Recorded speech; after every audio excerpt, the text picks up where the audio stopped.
And now Senator Hayne, if you will, if you can come back to the table, and we've heard extensive testimony. I want to commend a gentleman who accompanied you as a patient when I served as Chairman of Human Services in the House of Representatives. I entertained this bill before.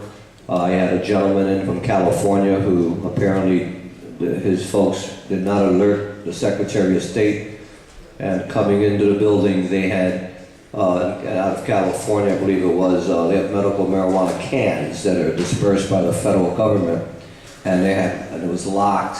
But at first he was delayed because he was going to be arrested at the gate.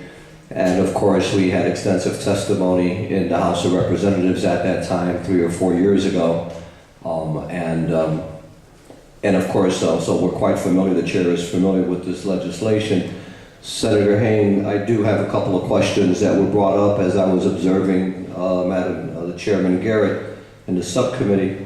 And for your purposes, I do tend to agree when we get to a random number of 7 versus 12 or versus 15.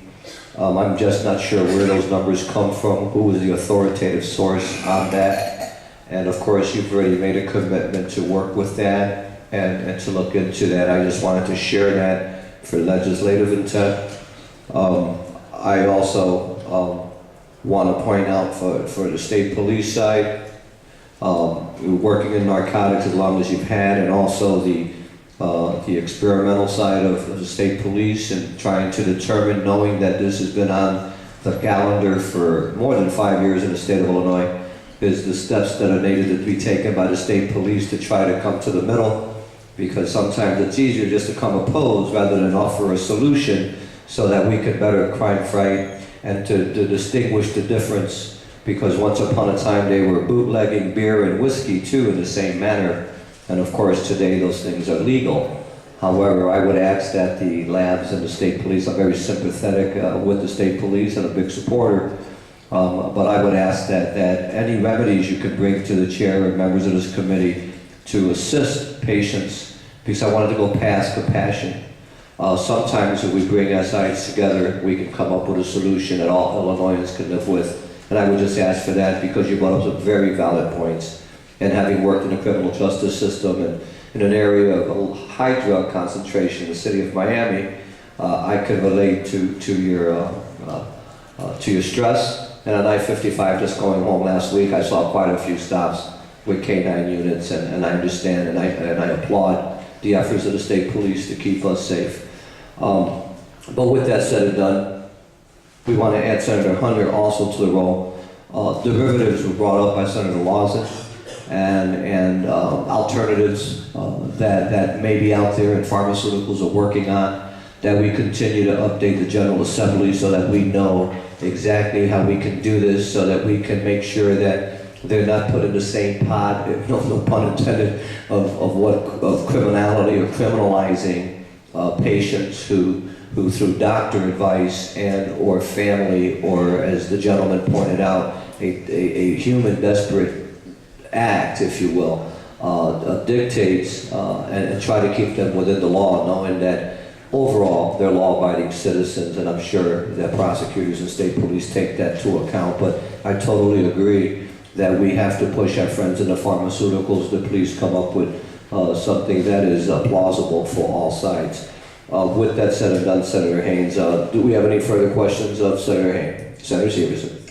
Just quickly again, the concerns that were raised, I think, were legitimate, and as a lifelong prosecutor, I certainly believe you when you talk about the concerns that we raised earlier, that you will look at addressing through an amendment either here or in the House that will lessen this and address those tighter restrictions that we talked about, and having that board be more empowered. Because clearly the other states have done it wrong, and there's been consequences for that.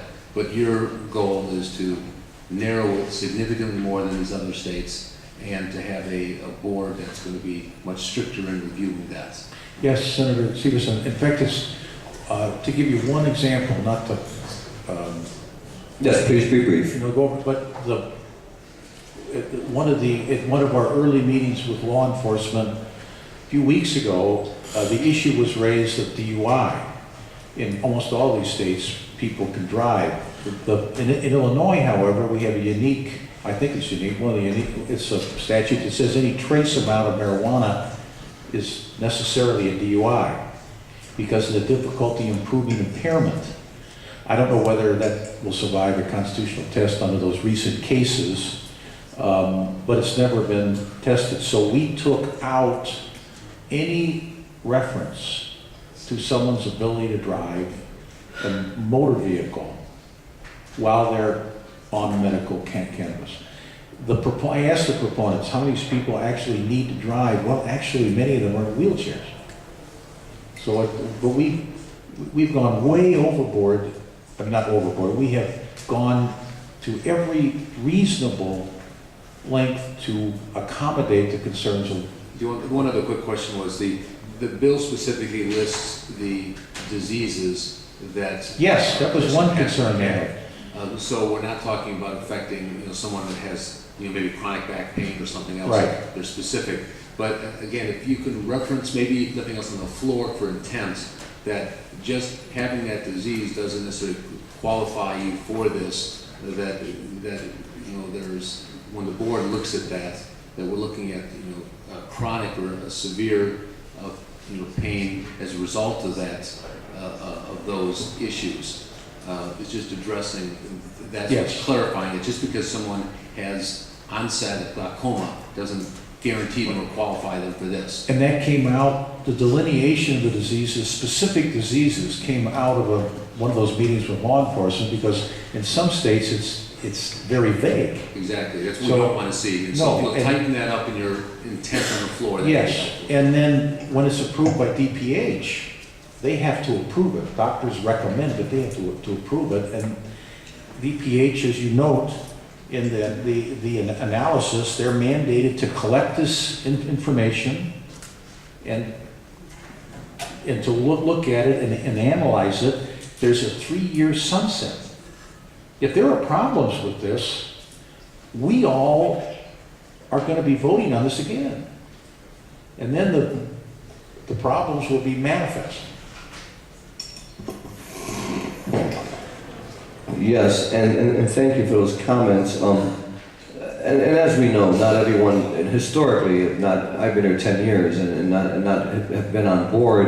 There are doctors that oppose it for philosophical reasons, and others with the perception of they don't want to make it the public to believe it's safe. And I think that there's plenty of opportunity to educate. And I find it was a very unique sponsor, Senator Hayne. You are also a prosecutor, Yes. attorney? Thank you. And I'm sorry, we're being filmed, and I don't know if I have any leave on the film, but you're more than welcome. I just wanted to identify you, and it's Illinois Channel is with us, and we have leave for Illinois Channel. But for the indulgence of the folks in the audience and the members, we do like to know who's here. And the bill does sunset with provisions of a 3-year sunset. So again, I believe that addressing the 4 downside concerns that I had written down, I was here observing that case, as to patients growing their own, I do want more restrictions on that, and seeing, I sort of like that container, an official container with a federal seal on it, and hoping that it doesn't jeopardize the safety of the patient. The whole thing about a DUI match, if it's in your system, well, blood pressure medication does that to you, and a variety of things that we have to take just to calm us, to deal with our own illnesses, as being in this General Assembly, would keep us from driving, and that is definitely has happened with me, where I've had to have a different driver